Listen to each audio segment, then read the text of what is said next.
In this video, I'm going to talk about the risks of using excessive force when removing a nail. Now, when we talk about excessive force, when we talk about safety when removing a nail, first thing we need to think about is PPE. So always wear a pair of goggles. If you do flip the nail out or it does bounce off something uncontrolled and it does go near your face, you'll want to be wearing some goggles. But I said, most importantly for your ears, this is probably the most likely to cause damage. It sort of sneaks up on you, but once you start striking a bar, often when you're removing nails, you use a crowbar like this and you end up hitting it with a hammer, try and get it under the nail, and that can create a high pitch frequency that if you're doing a lot of nail removing can really damage your ears. So I'd put some goggles on, but I'd definitely wear some ear defenders. Some of the risks for applying excessive force when removing a nail are normally due to the fact that you're using the wrong equipment. So we're just going to sink this nail in.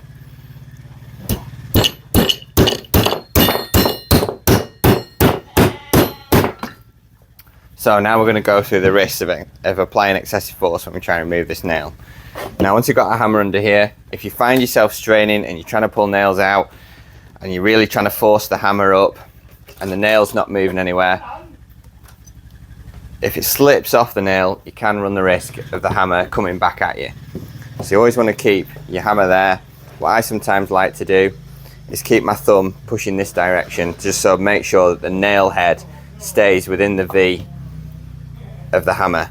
The most common mistake people make and the most likely you are to injure yourself is if you're giving this maximum force, pulling on this, you slip off the nail and then that comes back at you uncontrolled. But if you do find you're using excessive force when trying to remove a nail, you want to switch equipment.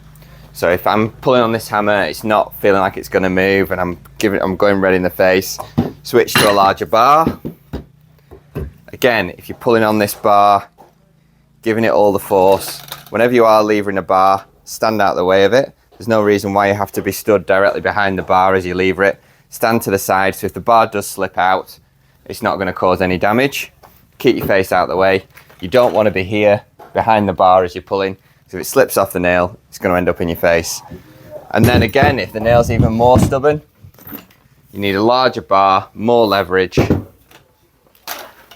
extract it. With this bar, I don't need to apply much force at all to lever it down. One finger on the end, and then my nail lifts out. So the secret to not using excessive force when removing a nail is to make sure you've got the correct amount of leverage. So if this video has taught you something, drop us a like. If you want to share your advice on how to remove nails and not apply excessive force, let us know in the comments. And if you want to be updated with more quick practical DIY tips, then subscribe to the channel. Thanks for watching.